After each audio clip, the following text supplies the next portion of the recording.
અધિકાર શા માટે નથી મળતો? શું કામ તે ગર્ભમાં હોય ત્યારે જ તેને મારી નાખવામાં આવે છે?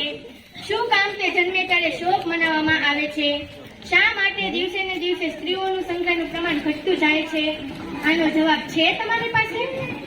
જ્યારે દીકરીનો જન્મ થાય છે ત્યારે તેની માને પણ મહેણા મારવામાં આવે છે ત્યારે સમાજ કહે છે, અરે રે દીકરી જન્મી.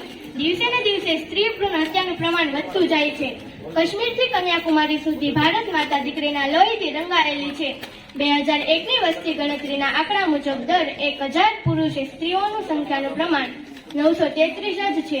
પુરુષોની સરખામણીએ સ્ત્રીઓની સંખ્યા સતત ને સતત ઘટતી રહે છે.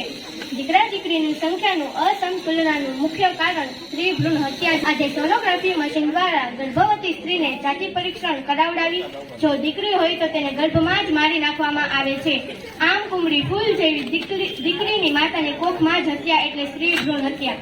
સ્ત્રી ભ્રૂણ હત્યાના કડક કાયદા હોવા છતાં સમાજમાં જાગૃતિના અભાવના કારણે દિવસે ને દિવસે સ્ત્રી ભ્રૂણ હત્યાનું પ્રમાણ વધતું જાય છે. જો આપણે કોઈને જિંદગી ન આપી શકીએ તો કોઈની જિંદગી છીનવાનો પણ અધિકાર આપણને નથી.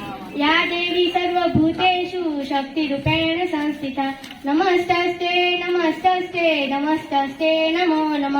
યુનિસેફ નામની સંસ્થાના રિપોર્ટ મુજબ ભારતના યુગલોએ છેલ્લા 20 વર્ષમાં 1 કરોડ કન્યા ભ્રૂણનો ખાત્મો બોલાવી દીધો છે. આમ એક ગંભીર રાષ્ટ્રીય સમસ્યા છે. એક તરફ તો સ્ત્રીને સંસાર રથનું એક પૈડું કહેવામાં આવે છે. જો એ જ પૈડાને નામ શેષ કરી દઈશું તો આ જીવન રથ કેવી રીતના ચાલશે? આપણે દીકરા દીકરી એક સમાનના સૂત્રો તો વાંચ્યા જ હશે. ખરેખર દીકરા દીકરીને એક સમાન ગણવામાં આવે છે ખરું? ઘરમાં પણ માતા પિતા દીકરા અને દીકરી વચ્ચે ભેદભાવ રાખતા હોય છે. જ્યારે શિક્ષણની વાત આવે છે ત્યારે દીકરીને ઉચ્ચ શિક્ષણ આપવામાં આવતું નથી.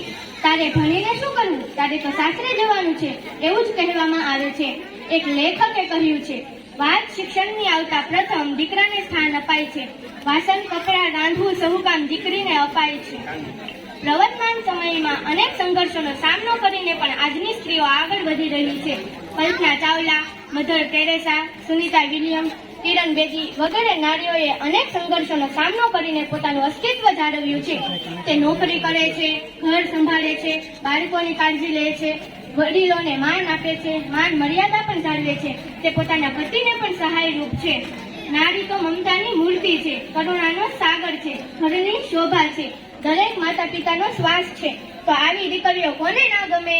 ગમે ને બધાને. તો ચાલો આજે સંકલ્પ લઈએ, દીકરીઓને ભણાવીએ, સ્ત્રી ભ્રૂણ હત્યા અટકાવીએ, ભારતીય સંસ્કૃતિ બચાવીએ, રાષ્ટ્રીય ગૌરવ વધારીએ. અસ્તુ.